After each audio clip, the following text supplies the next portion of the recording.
Hasselblad cameras aren't as expensive as they used to be.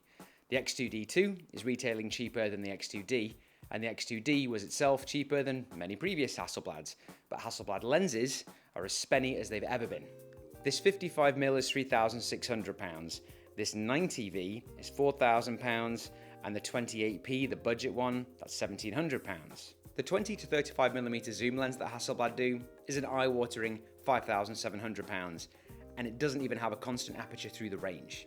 So when lens manufacturer Laowa got in touch with me about testing out their 8 to 15mm fisheye lens, and it's in Hasselblad flavour, and it retails at a mere £700, I'm going to care. The question that immediately springs to mind is, do I want one, and is it any good? Well, let's find out. Firstly, some things to know about this lens. It's fully manual, so the iris, zoom and focus controls are all built into the lens itself. It's made of metal and it feels solidly built, and it has a fairly bulbous front element and comes with this plastic lens cap, which isn't as reassuring as the lens, but it does the job well enough. The second thing you need to know is that your Hasselblad needs to be in electronic shutter mode or your camera won't recognise the lens. Your usual Hasselblad lenses have a leaf shutter, this Laowa does not. The third thing you need to know is that even at the longest focal length, this lens doesn't fully cover the Hasselblad sensor. At 8mm, it forms a perfectly round image. At 15, it's kind of a rectangle with missing edges. Perhaps with a crop in mind, the 50mm end could have some uses. I personally quite like the look of the 8mm end, so I did most of my shots on that. Traditionally, the worst kind of lens you can take on a portrait shoot is a fisheye lens, so naturally, that's the first thing I tried. I went out into Manchester with Kayla to try some portraits out. My plan was to find an area which had a geometry that would lend itself to that wild kind of fisheye composition, and then I would use flash to pick my subject out. Then while I'm setting up my flashes, I realised the hard way that the X2D won't fire off flashes when it's in electronic shutter mode. Let's find out if this lens works with flash. It doesn't work with flash. Then I had to go back to using my brain, trying to compose things the old-fashioned way, and Kayla and I got some pretty cool results in this old car park in Manchester.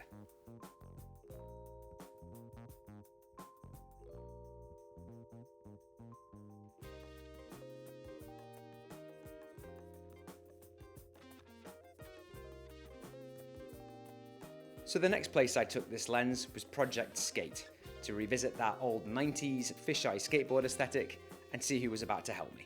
Hello, I'm Jacob, I'm the muse for today. Yeah, he's agreed to help, and this thing has got the most insane shutter lag. I have to hit it like about a whole second before he comes through, otherwise I'm not going to get a thing at all. So I'm doing circuit after circuit after circuit. One thing I noticed when doing this shoot was that the shutter lag was insane. It was so hard for me to time these shots, having to do multiple passes and figure out the exact distance and moment to press the shutter at. Without the use of flash, I had to get a shutter speed of around an 800th to freeze the motion, and an ISO of around 6400 to get the exposure right. So this was a real test of the X2D sensor.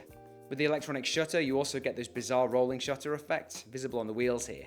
I've seen samples taken on this lens on other systems such as the Fuji GFX, and it appears to me that they sync with flash just fine. The fact that you can't use flash with this lens on the X2D so far is a real limiting factor for commercial photographers. So what do we know about this lens so far? Well, we know that it doesn't work with flash, so you can leave all your lights at home.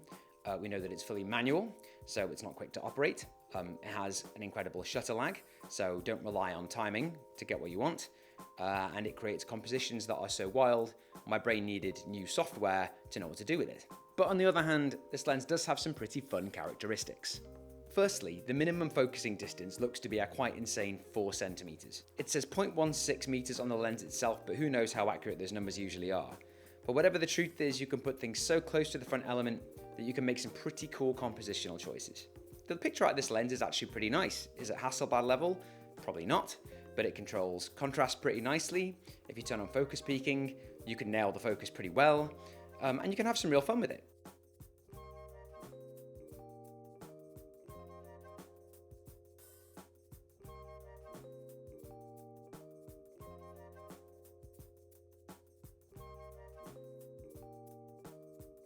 So what does this commercial photographer think about the Laowa 8 to 15mm fisheye? Well, unless you can sort out the flash issue, it's a bit of a no-no for commercial work, and I'm not sure how much use there is for a lens that doesn't fully cover the sensor of the camera it's designed to sit on. Let's pretend I'm not a commercial photographer, and what I really want to do is just put on a lens, have a bit of a laugh, and not spend Hasselblad money. Then the 8-55mm is a cheap, weird, and fun lens that gets you looking at the world a bit differently. Thanks for watching the video, like and subscribe if you enjoyed it, and I'll see you at the next one.